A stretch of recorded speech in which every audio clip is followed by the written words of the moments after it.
On this episode of the Show the Art podcast, we talk to Cristian Plascencia. Cristian is a movement coach at the ONNIT Academy in Austin, Texas, and he specializes in just movement and strength and conditioning and getting your body primed and ready for physical activity. And he's a really cool guy, and we hope you enjoy.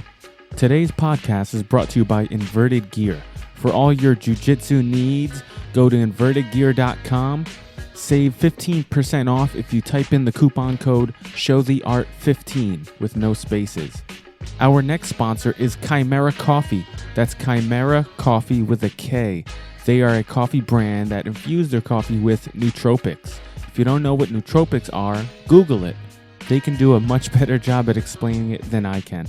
Go to chimeracoffee.com, type in the coupon code SHOWTHEART for a nice little discount. Yeah, I could hear everyone pretty well. I'm just walking into my car right now because we got like 3 conference rooms, and of course they're all being used right now. So I don't want to be like in the gym. Also, because I know every time I'm in there, people are always like, "Hey man, let's do this." Yeah, so that's the last thing I want right now. Sure. Thank you, man. Perfect. Now, Chris, just a little bit about myself and Ames, just so we can kind of get to know each other. I'm 26. I've been training martial arts for the past 11 years. I'm a brown belt in jiu-jitsu. That's my main focus, but I do a lot of other things. But I grew up in Jersey City playing basketball since I was a kid. Oh, nice. Okay. But I'm 5'9", and I realized, okay, I'm not making it to the NBA. So I gave up on it. You were trying. I was trying when I was 16. Oh, okay. And then at 17, I'm like, all right, I'm not growing. It kicked in. Yeah. That happens to a lot of people, honestly, boss. I would say my experience and what I'm doing today is a product of exactly like that mentality. Nice. Like when I got to I think I was 17, so I waited one more year, senior year. I was like, yeah, you know what? I don't think I'm going to become an NBA player anymore. I don't think that's going to happen. It was a sad day, wasn't it? Yeah, it was. But at the same time, I realized you know what? If I can't be an NBA player, I might as well try to train the NBA guys. Yeah, you know what I mean? Yeah, that's awesome, man. And how tall are you, if you don't mind me asking? Oh yeah, I'm 5'9". Maybe on a good day I'm 5'10". Nice. So we're a team of 5'9" right now. Yeah. Oh yeah. I'll take it. Yeah, that's funny. And you, Ames, what is your background? I just started jiu-jitsu maybe a year and a half ago. I am a blue belt, but I'm actually a trainer at this strength and conditioning gym called Crank. You work for under ONNIT, right? Like with the Frank. Yes, sir. Yeah, one of the guys. Yeah, I work at the ONNIT Academy. Yeah, one of my mentors was this guy named James Smith, Smitty. So he works with. Oh yeah. Yeah. So. Yeah, I know Smitty. Yeah, so it's cool. He's a good guy. Yeah, the tree is pretty cool. To see who everyone falls under. So. Yeah, it's dope, no, that's awesome. I actually took the CPPS certification. Oh, did you? When they came, they came into ONNIT, I believe, in October. Okay. I took that with Smitty, and I took that with Joe D. Nice. So I work underneath, on the obviously or technically under the ONNIT Academy side. Yeah. But for the DeFranco side, when they have their combine, training for all basically the collegiate players trying to make it into the NFL, I actually have the pleasure of doing their movement and their mobility training. That is so great. It's awesome. Probably one of the best experiences I've ever been through out here so far. Just because what really resonates with me is just training with athletes, Yeah, man, absolutely. Can you explain the difference between the separation between wait, hold up, DeFranco's gym and ONNIT Academy? Because I feel like it seems like the same thing. Well, kind of, but not really. That's what. Yeah. So here's what it is. Basically, the title of the gym is DeFranco's Gym at the ONNIT Academy. Okay. But DeFranco's Gym, in terms of just, I guess, training, and just in terms of just personnel and the training staff, are really its own separate entity. Okay. So we're training literally under the same roof, in the same area, right? But obviously, DeFranco's gym or DeFranco's training systems are going to be a little bit more of your conventional barbell, dumbbell, strength, speed, really athletic development, more of the athletic development side. Yeah. So on an academy, again, same roof, same training area, but obviously the whole On Academy is unconventional fitness and our unconventional gym. So like really we work a lot more with, the steel clubs and the steel maces and the kettlebells and the sandbags and the battle ropes. So although, there are like some of the trainers that we have on staff that do train, conventionally with the barbells, and still, do like your normal things like your back squats, your clean and jerks and stuff like that. You're just going to get a little bit more of a consistent dosage of that from the, DeFranco side. And of course, like I said, more of, there are athletes that do train underneath us at the ONNIT Academy, but they're a little bit more combat athletes. So, UFC, the MMA guys. So actually right now, I know you guys are pretty familiar with Isik, right? With Eric. Yeah, I had him on. He's actually the one who connected us. Yeah, exactly. So he's training Todd Duffy right now. Like Todd Duffy's been over here at the ONNIT Academy for, I want to say like the last 4 or 5 days.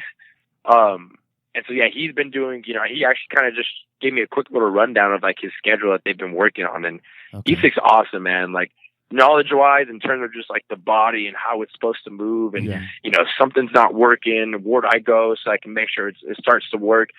Like, and then at the same time, making sure that the body's still being stimulated with weights, and certain movements. Like, he's awesome, man. So he's got like, it's so funny. He showed me the text. Like, he'll text Todd in the morning and be like, all right, 9 o'clock, wake up. 10 o'clock, be at the ONNIT Academy gym. 11:30, get a shake. Like, it's just like literally every 30 minutes, like broken down into what they're doing. And it's awesome, man. And, from what Isik's told me, because this is basically like my first day being back in the gym, this for like literally like the past like 3 weeks. I've been traveling like nonstop. But he's kind of just been explaining how the training's been going. He said that he's just making like huge breakthroughs, and like they're super, super confident in his upcoming fight. And Todd Duffy is a huge mother. Yeah. That's the first thing that came up to my mind when you said Todd Duffy. I'm like, oh, like that. And he's a specimen. What can you improve on that specimen? Or no, what can you? What needs to be improved on that specimen? Right. Well, I think that each individual, and not even really speaking from Todd's standpoint, but just each individual kind of has like their own, weaknesses or imbalances, that they, a lot of times, like their bodies, like subconsciously are pretty good at hiding it. Yeah. You know what I mean? So like, let's just say, for example, like my right glute doesn't work. Right. But although, and let's just say that, I'm a professional MMA guy, right? Yeah. But my body is super, super smart in the sense that it'll naturally compensate in other areas to make sure that, like, an average Joe, somebody who's not a trainer can kind of just look at me and be like, oh, did you see that? His right hip, doesn't work. So that means we should take advantage of this. Yeah. So, when they come to us, a lot of times, like, the really, I don't want to say really good athletes, but really the athletes that are really in tune with their bodies, and are really, really have a good grasp of like, hey, you know what, man, I don't know what it is, but I just know that every time I try to do this movement, this doesn't work. Yeah. And then it's kind of, you know what I mean? Then it's kind of up to us, from like myself, Isik, John Wolf, who's the chief of fitness here, Shane, who's like awesome. Like he basically does like all of our continued education seminars and basically at the head of that. They're really good about, okay, if that's what you're telling me, let's go ahead and put you in these, 2-3 specific positions and let's just see how your body responds. Yeah. And then from there, we can kind of put together, a semi, like a little program, like a mini program, basically. Okay, we need to worry about, right hip activation. So, let's put him in, these couple positions. He's not really good at this, and then we kind of just improve on it from there because, even from like a conventional standpoint, if you think about like training elite athletes, like that's the question a lot of time is like, dude, these guys have been training forever. Yeah. Right. And these guys have been doing their sport since they were kids.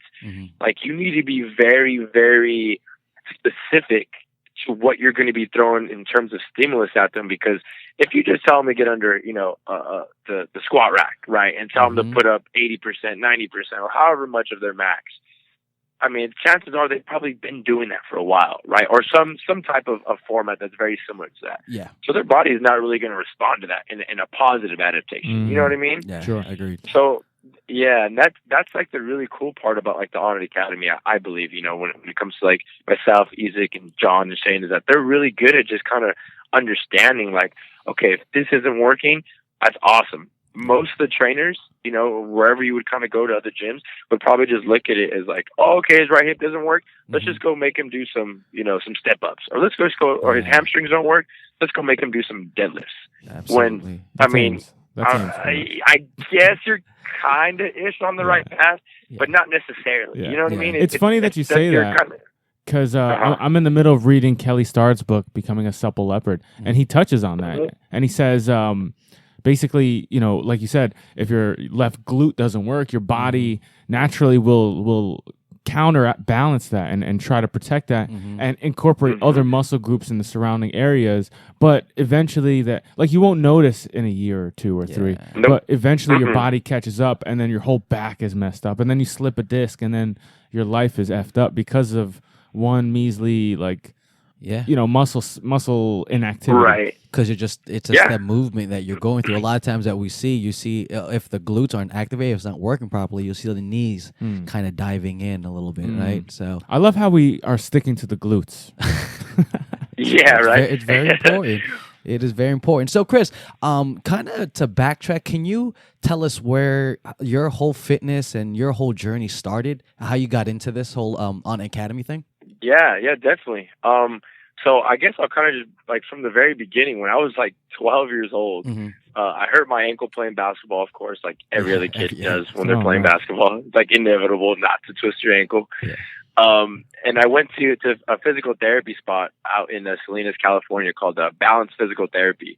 And they, after about a month or two, obviously I started seeing the improvements that what was happening. Okay. But more importantly, like I'm a very a person who just likes to observe. People watch a lot. Okay. And I was, in that little, I used to think of it as just a gym, the physical therapy deal. I would just be sitting there and like, you know what, man? When I get older, like this is what I want to be around. Like I don't really want to be at a desk, right? And like my mother, who I love tremendously, like she's one of the best women I've ever met in this world. Love her to death. But she is a workaholic. And she is spending, I'm talking an easy 12 to 15 hours like every day in a desk, on a computer, on the phone, you know what I mean? Just nonstop 100%. And I realized like, you know what? That's cool. She made, pretty decent money. Yeah. But that's not really what I want to do, it's not for you. So when I got to by the time I went to college, I had about like 300 to 400 PT intern hours. Okay. So I spent a lot of time around at that same spot, Balance Physical Therapy. And it was awesome, like great timing. I knew that like, okay, this is what I want to do. Physical therapy is what I want to do for the rest of my life. Nice. And then I got to college about my end of my junior year, the beginning of my senior year. My mom kind of started mentioning, hey, you got to come back into town and you got to come and train at this spot called Wolf Fitness. Okay. Which is like a boot camp spot that John Wolf, who's now the chief of fitness here, and then Eric Isaac, who's again obviously working here at the ONNIT Academy. That's where they, started off and were working at the time. So when I went out there, and at the time I was doing a lot of conventional stuff, more of like your strength, the whole periodization deal. Yeah. I mean, I had my programs all set up, specifically how I wanted it. Okay. I was probably like a 195 and pretty solid, pretty thick around. Okay. And I went through one workout with a gentleman named Juan Pina, who was working there as well, and he killed me. Yeah. And I'm talking, he didn't kill me in the sense of, make your heart rate get as high as you can, and 1,000 squats, 1,000 push-ups. Okay, cool. You know what I mean? It was like put you through these like small, meticulous hip mobility exercises, and then put you onto the ground and make you hold a static position, and then make it stand you up again and get you going with some burpee sprawls back and forth. And when I got done, I was pissed off, and I didn't know why I was pissed off. But I mean, again, I'm a very like reflective person, so I kind of sat down and realized, you know what?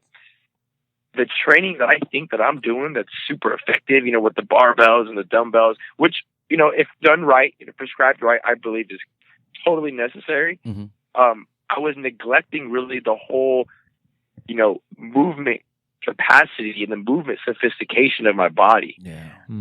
You know, I realized, like, kind of like you mentioned earlier, when it comes to like the imbalances, right? There was so many imbalances hiding that I couldn't see under loads, right? Because my body was just, again, super smart at compensating. So once I got away from that, and it was all unloaded stuff, right? So we did nothing but like body weight stuff. Yeah. So right when that happened, that just humbled the F out of me, man. I was just like, you know what? I don't know what this is.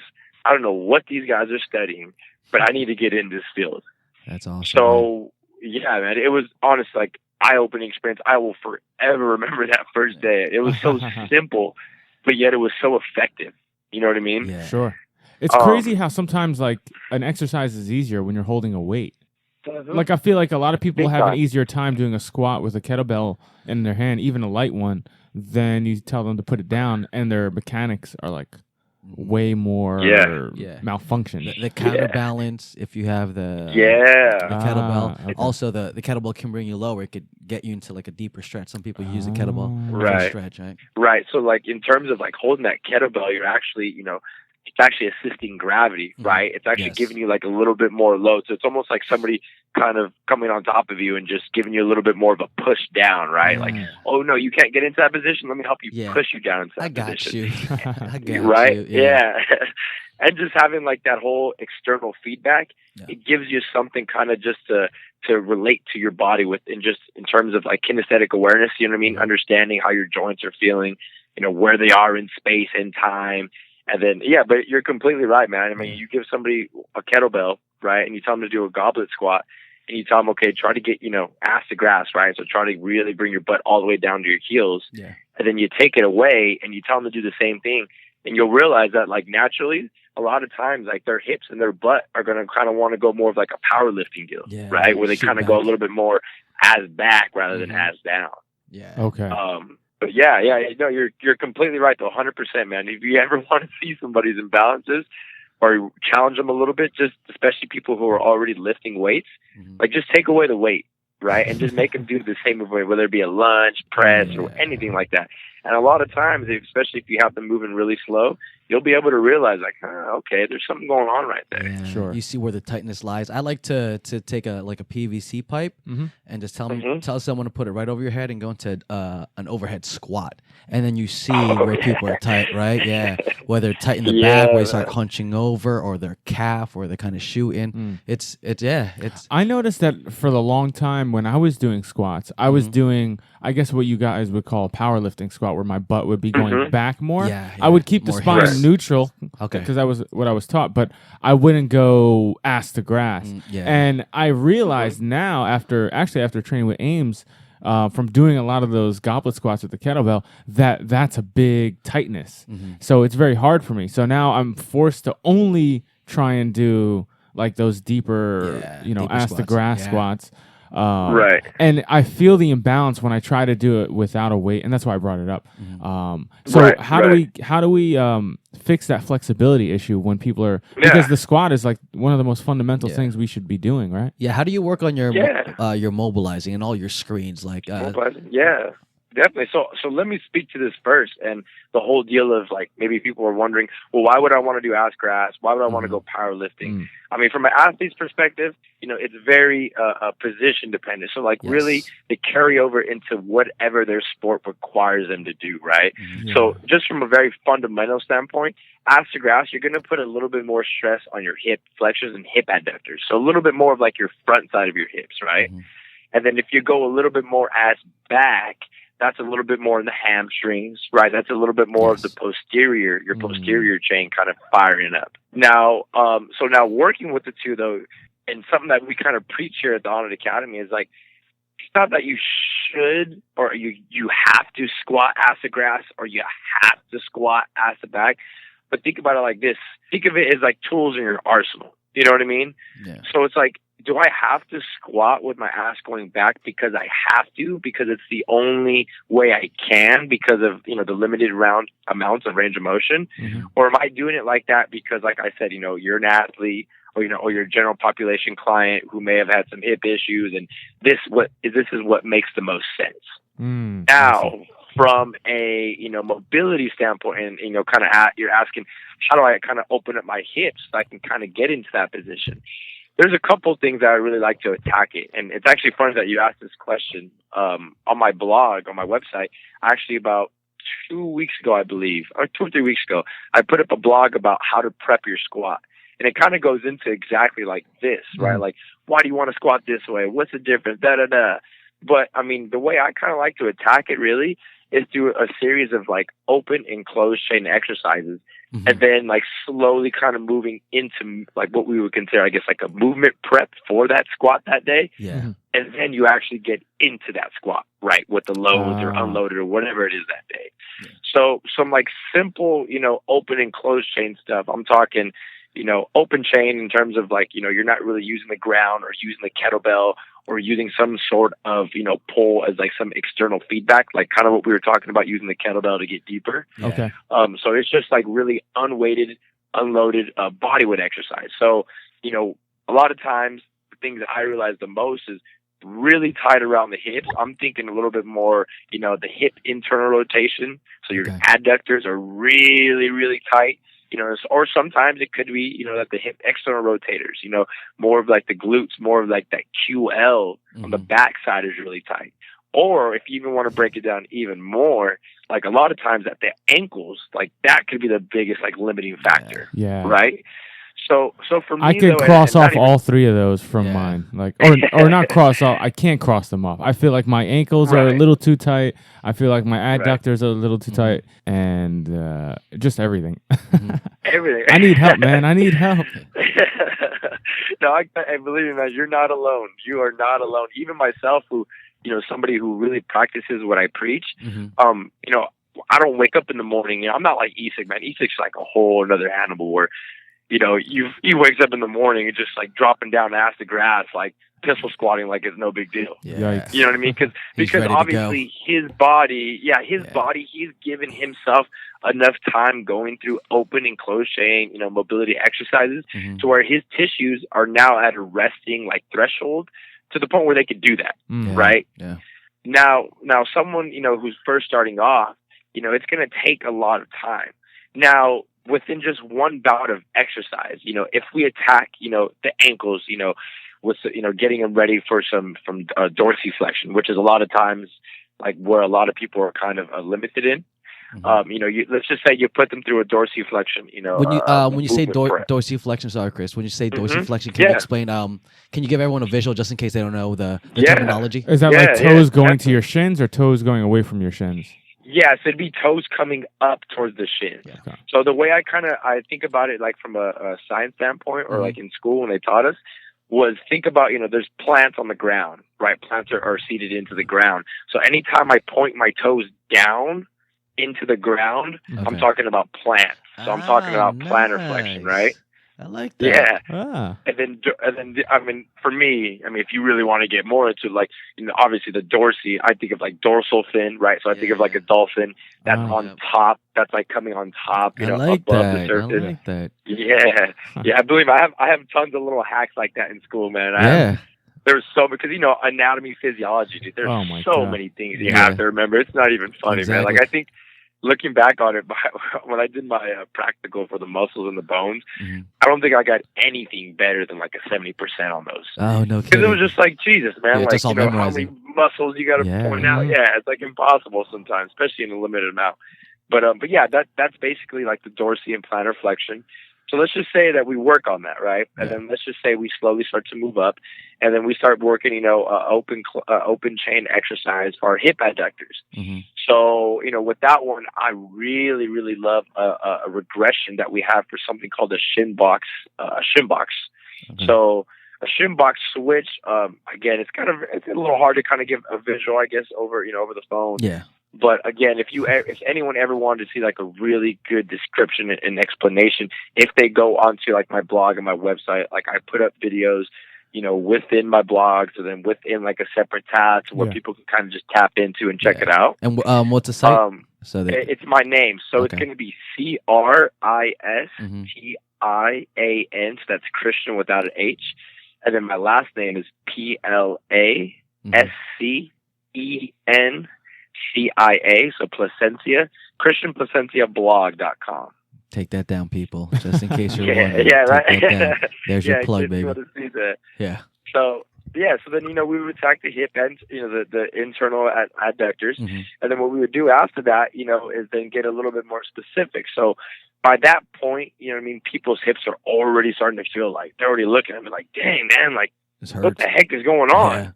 Yeah, and again, it's simple little small things that people are probably a lot of times like they're sitting there like, dude, what are we doing? Yeah. Like, can we just go squat? Like, this is how you prep a squat, man. You want? Yeah, exactly. Let me lift some heavy weights, bro.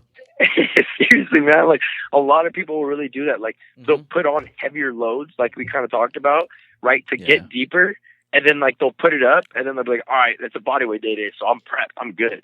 Yeah. Which to each their own, right? To each their own. But at the same time, like even the open and closed chain stuff that I do with people, like it's very residual. Like what I mean by that is, after you do it, you might be able to drop into like our deep squat that we want you to get into. Yeah.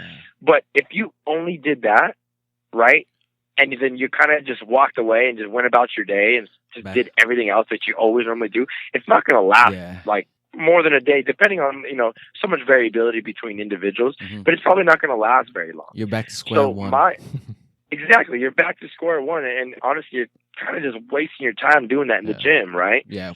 So the best way I think about doing it in my process is, okay, open, close chain, right? Get everything prepped. Then you put them through the actual movement prep.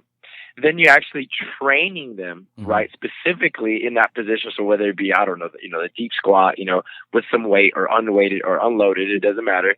And then, you do your cool down or you go through the rest of your workout. And then you go through your cool down, again, reinforcing the different areas where normally your tension is hiding. So you're going to target those areas.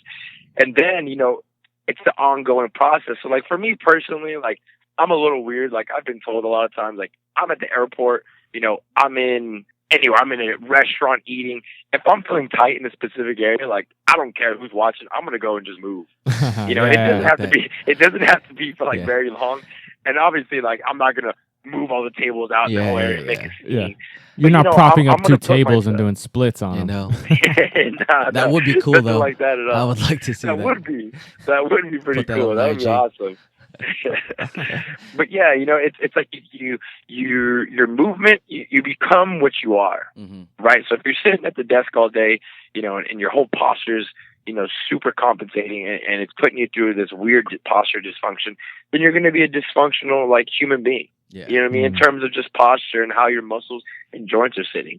So it's like you become a product of what you do and what you are. So it's really an ongoing process because a lot of times people just think, oh, if I just stretch, that's good enough, which is kind of half the battle. It's like once you stretch, once your nervous system is then open, right? It's like pliable right now. Yeah.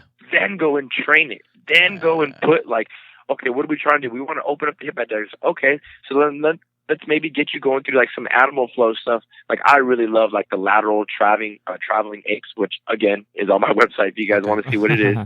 But that's like one of the best things that I love to do with people. So like that's going to be like our training stimulus. And it's funny because a lot of people just think, well, what about like weights? What about training people, like especially for football players, right? That's a great example. If you're not putting their bodies and their spine under amount of a specific load, it will be detrimental to them once they get on the field. Because you know what I mean? Like, what are they doing like on the field? Yeah. They're just on like loading all day, like people killing them, hitting them from the side, putting force into the ground, jumping up into the ground. Now, can I ask you something about that? Like, are you saying basically we need to like get in the gym before our main activity and kind of start slower, like start warming up first? So I'm gonna go into the basketball court and be moving laterally and explosively up and down, and so I need to warm up with something like half as explosive or a quarter of it, of the same explosiveness, and then make my way up so that when it's game time, I'm not going from 0 to 60 and getting hurt. Is that what you're saying? Like exactly. Okay. Yeah, exactly. And honestly, the whole speed deal is like that's really kind of dependent upon the individual. Just because like you get them going through some mobility, or you get them going, I'm not even going to say mobility anymore. I'll just say movement. Let's just say we put them through like the proper movement prep exercises, right? Yeah. Now, I love to start just slow. Just conversate with your body. You know what I mean? So there's no reason in the very beginning to just, all right, this is the movement. Okay, let's move as quick as we can. Yeah. You know what I mean? No. Like conversate with your body. Like really understand, okay, when I'm moving laterally, twisting my thoracic side to side, what's hurting? What's not hurting? What feels a good stretch? What's not feeling a good stretch? You know what I mean? Mm-hmm. Yeah. So once you kind of start that conversation, I like kind of staying in that area for 5 to 10 minutes. You know, or a lot of times if the guy's really locked up, we can even spend the whole time moving like that, right? So let's just say we're moving like that. Bam, we're going nice and slow, talking to our tissues, just getting, you know, some hydration going on within the fascia. Now, after that, then I'm slowly going to start to get a little bit more specific to what I'm going to be doing that day, and then the speed of what I'm going to be doing that day, right? Yeah. So, you know, whether it be speeding up the movement, or whether it be something just as simple as, okay, let's get the nervous system ready to fire off on all cylinders. So let's put you through, you know, some sprints, right? Or let's put you through some med ball tosses, you know, or, you know, any type of like full body, you know, what people would call power explosive exercise. That's movements. really kind of taking you through like the whole, you know, triple extension and getting your body primed for like what you're going to be doing that day. So exactly. Yeah. It's never just 0 to 60, man, because that's how for sure injury will happen. Now I have a question. I have a question that keeps coming up, and because we're kind of in the MMA eyes, you know, MMA focus. We have a lot of MMA fans and people that take MMA classes. They take jiu-jitsu classes. They take kickboxing classes. They take, you know, sparring classes. People keep asking, what are some exercises you can do to help improve? But I think one of the most important things is that people don't know, that people do incorrectly is, and maybe you can answer this, what are great ways to warm up for the MMA class, for the jiu-jitsu class, for the kickboxing class, as part of the class? For, you know, the teacher starts class, everybody, you know, bows in or whatever they do, and then the teacher's leading the warm-up for 10, 15 minutes. What do you think is a good routine to start that mixed martial arts class with, where they're doing, you know, kickboxing first, and then the last 20 minutes of class they're doing jiu-jitsu, and their hips are moving, and they're upside down? And what's a good warm-up that we can run a class through? Warm-up? Yeah, definitely. So my type of deal of kind of going through like a warm-up is I always think midline and then work out from there. So what I mean by that is your midline, right, is like, you know, what's at the core of your body is your spine and your pelvis, right? So I will always 100% every single day start on the ground, which again, it's funny I say that because I just put out a post 2 days ago about the whole important part of being like on the ground and moving on the ground and what it kind of means from a nervous system standpoint. But that's what you preach. I promise I didn't plan this at all. You're not talking about modern dancing, are you? No, not at all. Unfortunately. But unfortunately, no, I'm not talking about that. But yeah, think spine, right? So I'm thinking, you know, and if I want to break that down even more, like, what are the ways my spine was designed to move? You know, flexion, extension, lateral flexion, right? Rotation. So I'm putting my spine first sequentially through every single one of those. I'm going flexion to extension to then, you know, lateral flexion to then rotation, right? So then once I kind of get that going, then I'm going to go straight to my pelvis. Then at the pelvis, I'm going to think in the same thing. I'm thinking flexion, extension.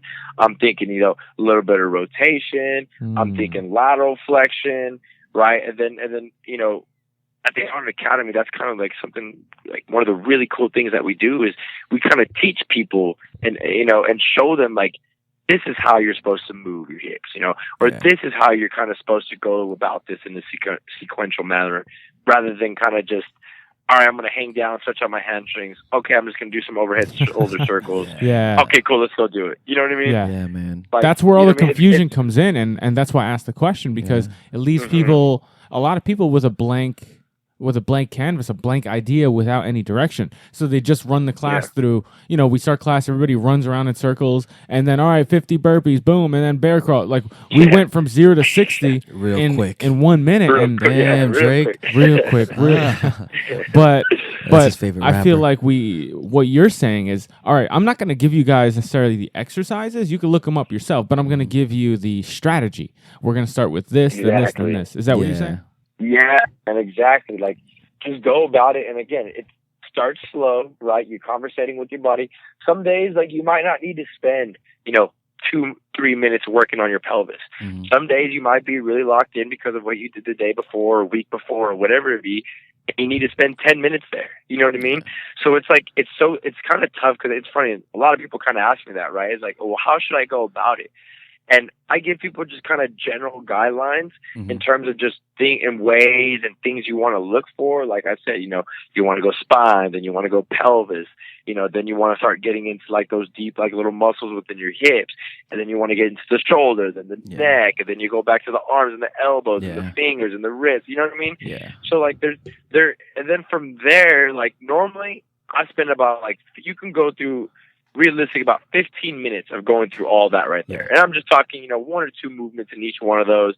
Just kind of slowly going maybe 5 to 10 reps at each one of them. Yeah, one thing too, let me know if you agree or not, but when people warm up, let's say at your academy, I try to tell the classes or whoever I'm teaching, warm up to warm up. Like, people just rush through it. They just go through the motions without taking it, not seriously, but like understanding we're going to the shoulder mobilization, or we're warming up the shoulder to get this nice, like you said, lubed up, ready to go. People just go through it and then they try to finish it, and then, okay, what's next? Like, they're trying to speed through it. You know what I mean? It's tough sometimes. I try to tell everyone, slow down. You're warming up. This isn't the workout. We're getting you prepped up for the workout. Yeah, I completely agree. And honestly, I think a lot of that stems from the fact that just people are uneducated, like into the field. And more than that, like a lot of times people, again, their bodies are so good at compensating and hiding stuff that they've gotten away with doing that their whole life. And it's like, well, look at me, I'm fine. Like, I look great. Like, why are you telling me something? Like, look at you, you don't have a six pack like me. You know what I mean? Yeah, that's true, man. It's coming from like a whole different perspective. Like, what we preach and kind of like what I've been talking about is like really something that you would think, like, it makes sense, right? You're probably like, listen, like, okay, yeah, this makes 100% sense. But like, people still, for some reason, just don't buy into it. Like, they listen to it, like, all right, yeah, I'm gonna do some more mobility, and then, like you said, they get in the gym, and then like a switch goes on, like, okay, 20 push-ups, my chest is ready. like 20 squats. Because it's a lot of times people just think it's boring, like going through the whole warm up. They're excited. You can't blame them. They're excited. Just like when people go through rehab and they're telling me like, "Oh, what happened? What did you do?" Like, "Oh, it was really boring. I didn't feel anything. So I quit. I got my shoulders." I'm like, "No, that you're supposed to strengthen the weaker muscles. That's why you have problems in your front deck. Like, a lot of people complain about shoulder problems. It's because they have weaknesses somewhere. That's why you had problems in the first place. You're saying. Yeah, exactly. That's why they're hurt, because something else wasn't working or isn't as strong as like the bigger muscles. So it's tough.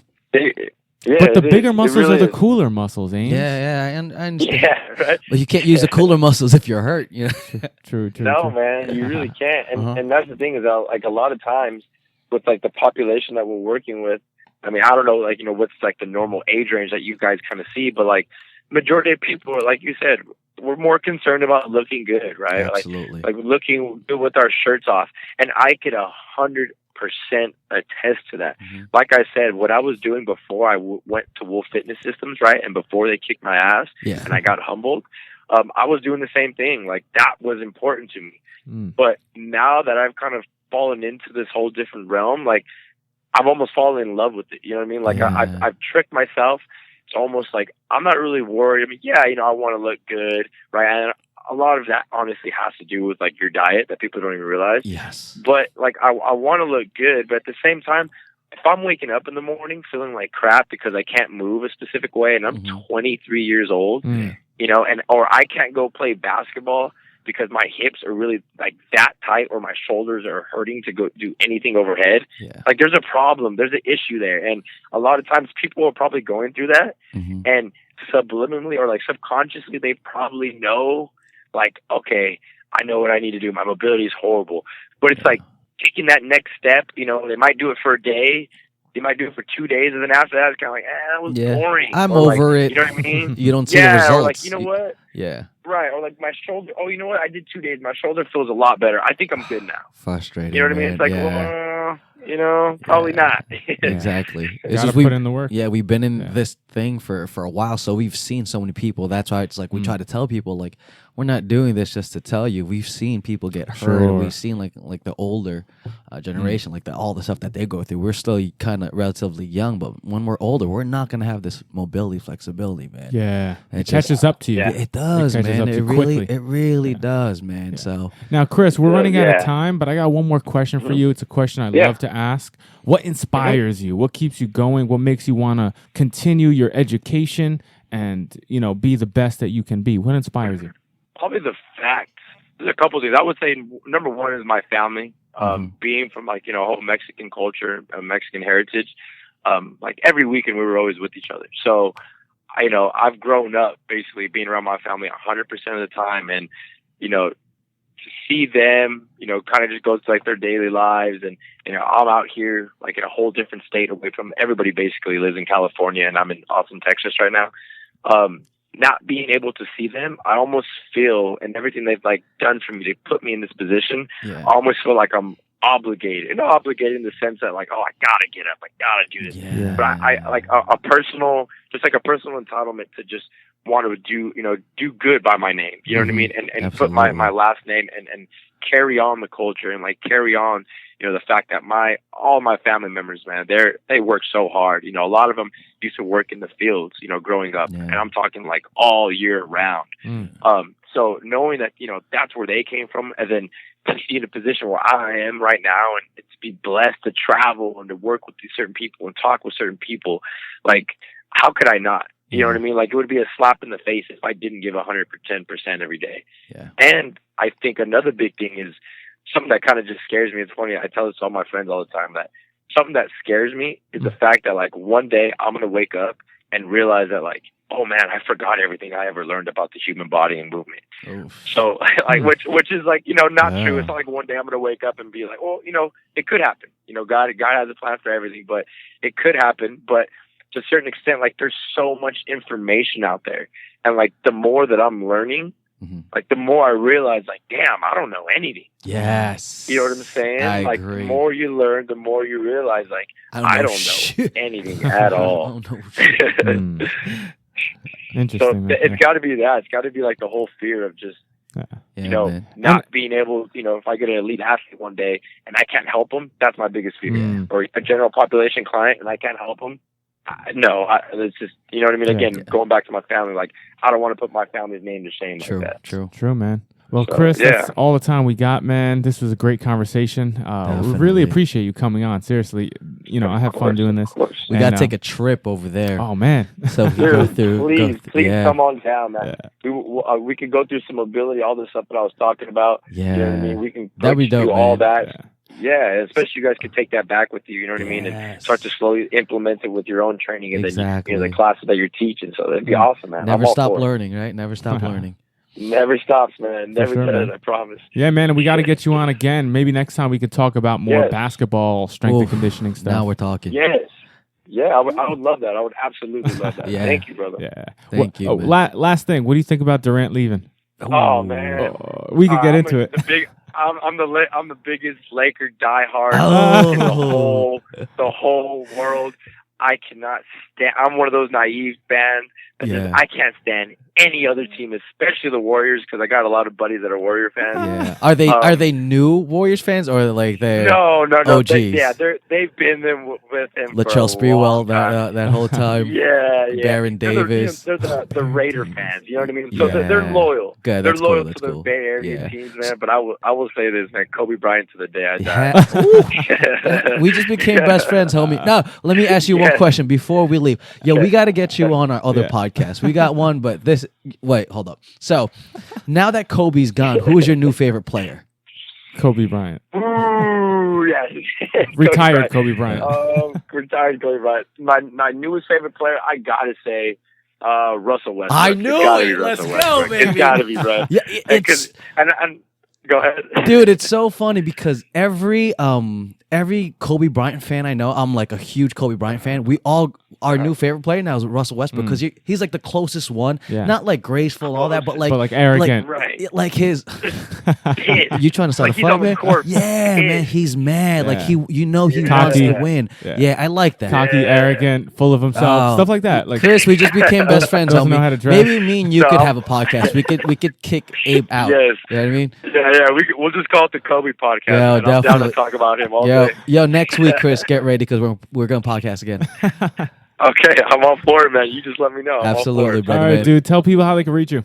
Oh, definitely. So on my Instagram, it's at Cristian. So it's, again, Cristian without an H _G _ my last name is Plascencia, Plascencia. On Facebook, it's just my straight up name, Cristian Plascencia. Again, I have a website. It's ChristianPlacenciablog.com. I also have, again, on there, you can see my online training. You can see the blog posts that I put up on there. I have like a little tab for just kind of like some free, mobility exercises that I kind of just have on there for people to reference to. Okay. Grab on it, supplements on there. Yeah, man. Yeah, man. Nice, man. And right there. send me all these links and I'll post them, guys. So when this episode airs, you can check the information, the description, and I'll have all these links for you guys. And Chris, thanks a lot, man. Thanks a lot, homie. Awesome. Yeah. Thank you guys so much, man. You guys have a great day. You too, man. Talk to you next week. All righty, brother. Peace. If you guys enjoyed this podcast, please subscribe, like, comment on our iTunes or Stitcher or any platform that you are on. It goes a really long way, guys. When you subscribe, it pushes us further along and it allows us to continue to bring you these podcast episodes with our guests. And it really helps out a lot to subscribe. It makes it a lot easier. It automatically downloads the episodes on iTunes. It's just easier to get us on your phone or your computer. So please subscribe. That's one of the biggest things you can help us out with.